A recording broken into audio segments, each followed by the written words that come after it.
നമസ്കാരം. ആകാശത്ത് പൂർണ്ണചന്ദ്രൻ ഉദിച്ചു നിൽക്കുന്ന ഈ പൗർണമി പുണ്യം വെറുമൊരു കാഴ്ചയല്ല, പല നക്ഷത്രക്കാരുടെയും ജീവിതത്തിലെ വലിയൊരു വഴിത്തിരിവിന്റെ തുടക്കം കൂടിയാണ്. ജ്യോതിഷപ്രകാരം ഗ്രഹനിലകളിൽ വരുന്ന മാറ്റങ്ങൾ ഈ പൗർണമി മുതൽ ചില പ്രത്യേക നക്ഷത്രക്കാർക്ക് അപ്രതീക്ഷിതമായ ഭാഗ്യാനുഭവങ്ങളാണ് കൊണ്ടുവരുന്നത്. ദോഷങ്ങളകന്ന് ഗുണഫലങ്ങൾ വർദ്ധിക്കുന്ന ആ നക്ഷത്രങ്ങൾ ഏതൊക്കെയാണെന്നും അവർക്ക് ലഭിക്കാൻ പോകുന്ന നേട്ടങ്ങൾ എന്തൊക്കെയാണെന്നും നമുക്ക് വിശദമായി പരിശോധിക്കാം. ആദ്യമായി രോഹിണി നക്ഷത്രക്കാരെക്കുറിച്ച് പറയാം. ചന്ദ്രന്റെ പ്രിയ നക്ഷത്രമായ രോഹിണിക്ക് ഈ പൗർണമി മുതൽ മനസ്സമാധാനം കൈവരും.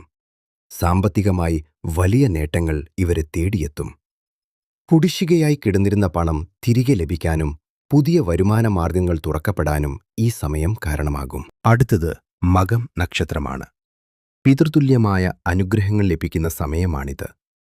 ജോലിയിൽ സ്ഥാനക്കയറ്റം ആഗ്രഹിക്കുന്നവർക്കും വിദേശത്ത് ജോലി നോക്കുന്നവർക്കും ഈ പൗർണമിക്ക് ശേഷമുള്ള നാളുകൾ അനുകൂലമായി ഭവിക്കും.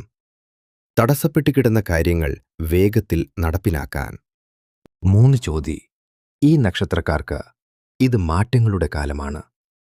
കഴിഞ്ഞ കുറേ നാളുകളായി അനുഭവിച്ചിരുന്ന മാനസിക വിഷമങ്ങളിൽ നിന്നും ഇവർക്ക് മോചനം ലഭിക്കും. ബിസിനസ് രംഗത്തുള്ളവർക്ക് പുതിയ കരാറുകൾ ഒപ്പിടാനും ലാഭം കൊയ്യാനും സാധിക്കും. കുടുംബത്തിൽ സന്തോഷവും ഐശ്വര്യവും വർദ്ധിക്കുന്ന ഒന്നിലധികം അവസരങ്ങൾ വന്നുചേരും. അതുപോലെ തന്നെ ഉത്രാടം നക്ഷത്രക്കാരും ഏറെ ശ്രദ്ധിക്കപ്പെടേണ്ടവരാണ്. സൂര്യന്റെ സ്വാധീനമുള്ള ഇവർക്ക് ഭരണപരമായ കാര്യങ്ങളിലും രാഷ്ട്രീയത്തിലും വലിയ വിജയങ്ങൾ കൈവരിക്കാൻ സാധിക്കും.